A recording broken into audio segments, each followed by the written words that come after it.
Are you a sheep or a goat? Perhaps it's not something you've ever considered before, but Jesus said that all of mankind is divided into sheep and goats. So which camp are you in? And why does it matter? Well, because this is not some kind of personality test, like an Enneagram, like, hey, I got goat, what did you come out as? No, this is far more serious because it has eternal consequences. The context for Jesus talking about sheep and goats is a rather sobering passage of scripture in Matthew 25, where he's talking about the coming day of judgment. And on that day, it says, all the nations of the world will be gathered before him, and he will separate all the people into two groups, like a shepherd who separates the sheep from the goats. And the sheep, he says, will inherit God's kingdom and enjoy eternal life, while the goats will go to their eternal punishment. That's Jesus' words, not mine. It's sheep or goats, heaven or hell. There's no third category. All of us, along with all of men and women throughout history, are in one camp or the other, and it will determine our eternal destiny. Now, that's a pretty heavy thing, isn't it? And whatever you believe about heaven and hell, what Jesus is saying there should give a serious pause for thought. Like, how can you tell a sheep from a goat? I mean, some woolly sheep and goats can look very similar. How can I be sure that I'm a sheep? Would it surprise you to know that according to Jesus, how you treat people who are suffering or in need proves whether you are a sheep or a goat?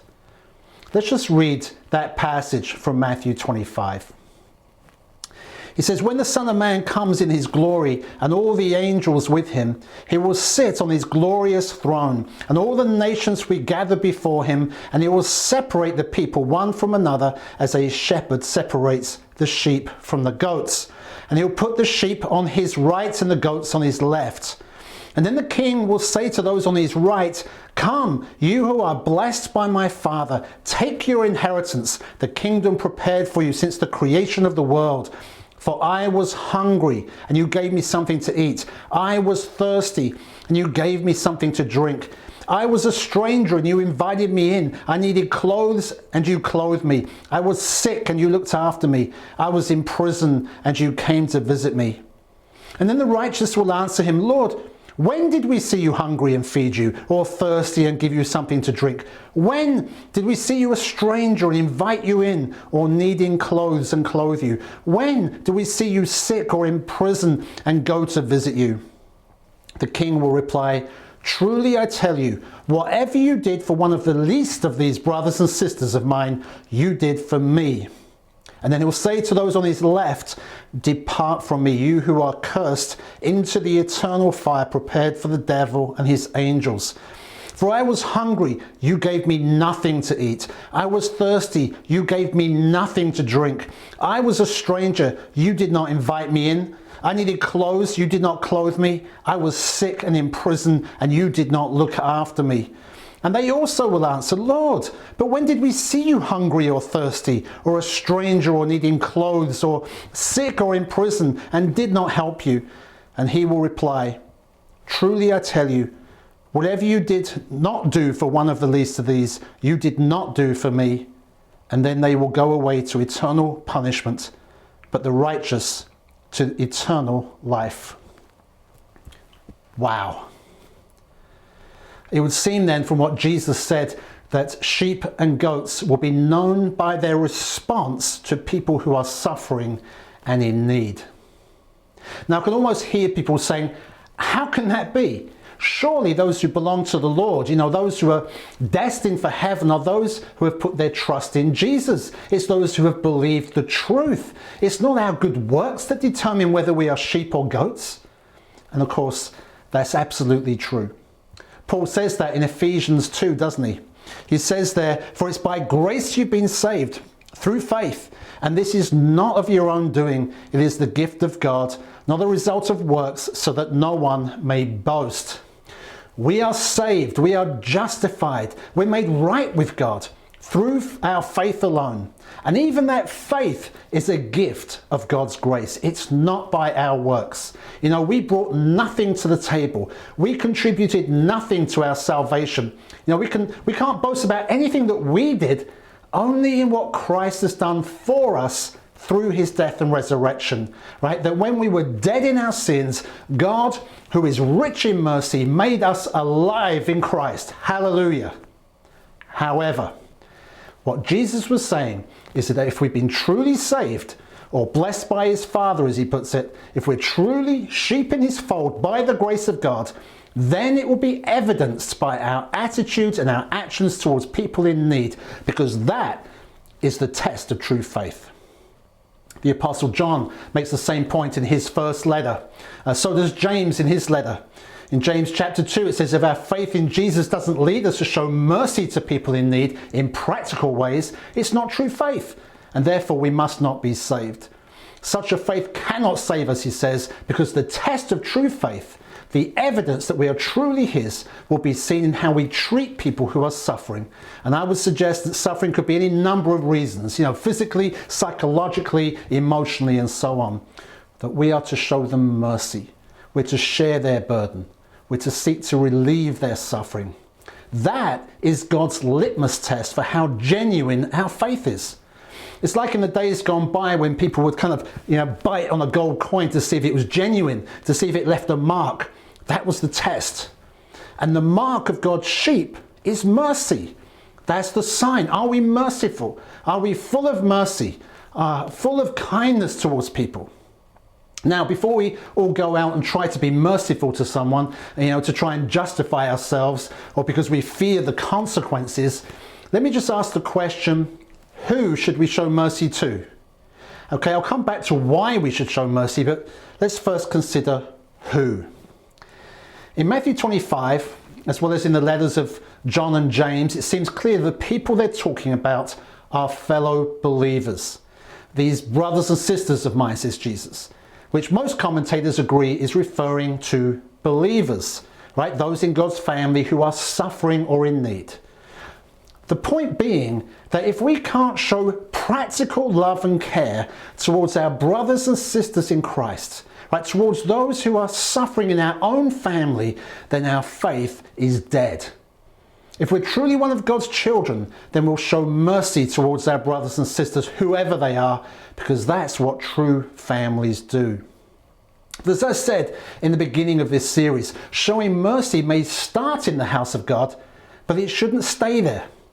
Now, we can't ignore the other scriptures like in Luke 6, where Jesus says this. He says, if you love those who love you, well, what credit is that to you?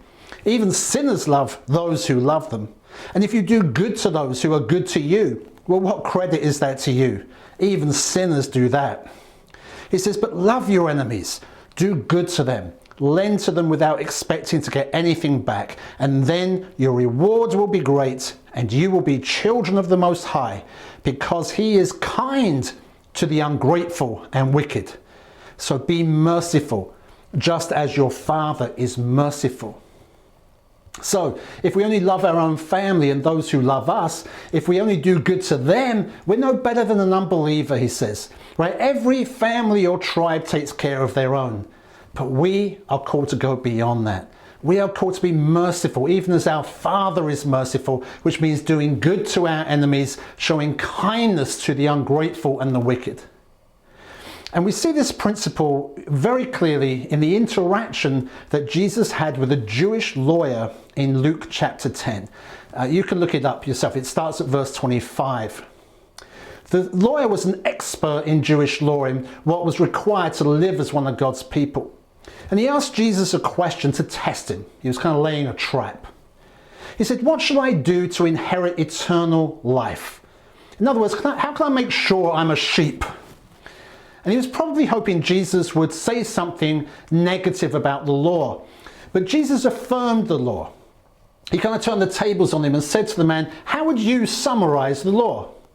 And the man said, love the Lord your God with all your heart, soul, strength and mind. Love your neighbor as yourself. Exactly, said Jesus. So go and do that and you'll live. But hang on. why didn't Jesus say, receive me as your personal saviour and then you'll live? I mean, that's what we might say, right? Well, surely it's because this self-righteous man couldn't see that he needed saving. He thought he was already one of God's sheep. So when Jesus said, do that and you'll live, it was like he was saying, if you truly understood what the law requires of you and the kind of heart that is needed to keep the law perfectly, you would know you are a million miles away. It's like asking a leopard to change his spots or a goat becoming a sheep. And so the appropriate response from the lawyer should have been something like, how can anyone love God in that way? How can anyone love their neighbour in the way that you're saying? How can anyone stand righteous before God on that day? But he didn't. Instead, we're told he tried to justify himself. He asked Jesus, well then, who is my neighbour? No doubt expecting Jesus to say any one of your Jewish brothers and sisters, in which case he could have proudly said, well then, I've kept the law, I'm good. But instead, Jesus told him a parable to show him how far short he was falling, to show him the kind of selfless, sacrificial love that God requires from his people. And it's the parable of the Good Samaritan, which is so familiar to many of us, it's easy to miss the point. I'm sure many of you know the story. A Jewish man was ambushed by some robbers who beat him up, stripped him of his possessions and left him for dead. Later on, two fellow Jews came along the road, had every reason to show him mercy, but they passed by on the other side. It was a Samaritan man, an enemy of the Jews, who stopped and had compassion. He took care of him. He bandaged him up and paid for him to stay in an inn until he was better. And Jesus asked the lawyer, which of the three proved to be a neighbour to this poor man? Well, the one who showed him mercy, said the lawyer. Well then, you go and do likewise, said Jesus. Now, what was the point Jesus was making there? See, we mustn't make the mistake in thinking that the moral of the story is if we can all be good Samaritans and help people in need, that's what makes a sheep and gets us into heaven. No, that's just moralism, and that's not what this story is about. And anyway, it's to misunderstand the centuries-old hatred that existed between Jews and Samaritans. You know, they were so conflicted religiously, racially, ideologically, and socially. It had created this terrible animosity. And so to imagine a Samaritan helping a Jew is like thinking a leopard could change its spots. It was unthinkable. I'm sure maybe you could think of some modern day equivalents. But what Jesus was doing was provoking the lawyer, who no doubt would have been thinking, no way. Jews and Samaritans? No way. He was meant to reveal the lawyer's heart, to show him he didn't have it in him to love his neighbour, not if his neighbour was an undeserving enemy. And yet, that's the kind of mercy God requires of us, because not all men are my brothers, but every man is my neighbour. I think Jesus' goal was to show the lawyer that instead of being the righteous man he thought he was, that in fact he was spiritually bankrupt. You see, why did Jesus reverse the roles? Did you ever think about that? Why was it the Jewish man who was the one in need, the one who was dying in the road, and the Samaritan man was the hero of the story? Wouldn't it have made more sense for Jesus to make the Jewish man the hero? Because then this Jewish lawyer could identify with him. He could see himself in that role. You know, walking down the road, seeing a despised Samaritan beaten up, dying there in his blood. And so he takes pity on him and shows him mercy. And then Jesus could have answered his question, who is my neighbour? And he could have said, well, even an enemy like a Samaritan is your neighbour if he's in need. But that's not what Jesus said, is it? Because that's not how the story went. Jesus reversed the roles. Why? Because otherwise the lawyer would have remained unchanged. He would have remained self-righteous, not realizing he needed a saviour. You see, if the lawyer saw himself in the role of the Saviour as the hero of the story, his heart would never be changed. He would never be able to love people who were different to him and who were opposed to him. He probably would have just written the whole story off. Like, you know, that could never happen. Right? He would have had no motivation to live it out. And even if he could imagine himself doing such a thing, then it would have just fed his pride and his self-righteousness, right? See how charitable I am. See how magnanimous I am to show mercy to a poor Samaritan. But you see, Jesus wanted this man to see that he was the one who was in need of mercy. So he reversed the roles. So the lawyer would see himself as the Jew left dying in the road. He was the one in need. And who is it that stops to show him mercy but a hated Samaritan? And of course, if you're dying, you would gladly accept help from anyone who would stop, even a Samaritan. And so at the end of the story, instead of answering the lawyer's question, who is my neighbour, Jesus asks him a question, which was effectively, who was a neighbour to you? To which the lawyer replied, the one who showed mercy, his enemy. And so the final word is, well, then you go and do likewise. You're right, go and give as you would receive. Go and show mercy to others in the way that you would have them show mercy to you. Can you see? So, who are you in the story? Who am I? We'd all like to think that we are good Samaritans, wouldn't we? But I think when rightly understood, what this story is telling us is that, like the lawyer, we are the man dying in the road, the one who's been stripped and beaten, the one in need of mercy, every one of us. There is nothing that we could do to save ourselves. We needed a saviour, someone to rescue us. And who is that? Who is our Good Samaritan? Who is the hero in our story? Jesus. As Paul says in Romans 5, you see it just the right time, when we were still powerless, kind of dead in the road, Christ died for the ungodly. Very rarely will anyone die for a righteous person, though for a good person someone might possibly dare to die. But God demonstrates his own love for us in this, that while we were still sinners, Christ died for us. Since we have now been justified by his blood, how much more then shall we be saved from God's wrath through him? For if while we were God's enemies, we were reconciled to him through the death of his Son, how much more, having been reconciled, shall we be saved through his life? While we were God's enemies, undeserving sinners, God stooped down to rescue us. He sent his Son to redeem us. He paid for us with his own blood. And like the Jew and the Samaritan, where he reversed the roles, Jesus reversed roles with us. He traded places. He became the one who was stripped and beaten. He was forsaken, abandoned, and left to die on the cross. He suffered and died in our place. He bore our sin so that we might receive his righteousness. He died our death so that we might receive his life, eternal life, so that whoever believes in him would be counted among the sheep in his fold. That is the gospel. It's the gospel of grace, and it's good news. In fact, it's the best possible news to anyone who recognizes their need. So if you haven't already, can I urge you to put your trust in Jesus, to put your life in his hands, because he is full of grace and mercy towards you, and he will be your good shepherd forever. Which brings us back to that question of why.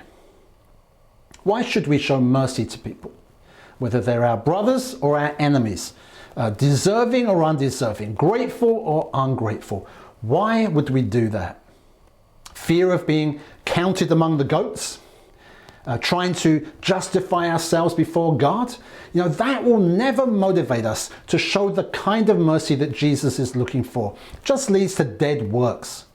Right? We'll only be able to show the kind of love and mercy if we have experienced it ourselves, if our own lives have been changed by the gospel of grace. And if we have been changed, if we have become sheep in his fold, then as I said at the beginning, it will be evidenced by how we treat people, how we see people. Listen to Tim Keller. He says, the person who knows that he has received mercy while an undeserving enemy of God will have a heart of love for even and especially the most ungrateful and difficult persons. When a Christian sees prostitutes, alcoholics, prisoners, drug addicts, unwed mothers, the homeless, the refugees, and so on, he knows that he is looking in the mirror. And so, as Jesus said, let us go and do likewise. Let's go and show mercy even as we have received mercy. Are you a sheep or a goat? Ultimately, only God knows who are his, but it should be evident by how you treat people. The test of true faith is mercy. 2 weeks ago, I shared a specific need about some abused women in another country who had found refuge in a safe house and needed rescuing. And I asked for money to buy them flights home to their families. And our church responded magnificently. Around $17,000 was given, which pays for all 23 women I spoke about and will help others who are in need. That's just such an amazing response. And so thank you everyone so much for your generosity, for showing such mercy. I'll share an amazing story about that next week. But this week I want to challenge you. I think all of our hearts were moved by the plight of those women because we saw injustice. We wanted to do something about it. Those women deserved better. But what about those we might consider undeserving? Would we be as generous? Would we be as merciful as our Father in heaven, who Jesus said is kind to the ungrateful and the wicked? Because if we only show mercy to the deserving, is it really mercy? So who can you think of right now that you might show mercy to? Who you might show the kindness of God to? Who might God lead you to this week, who you might consider undeserving, ungrateful or wicked? And will you show them mercy, kindness? Sheep or goat? God bless you this week.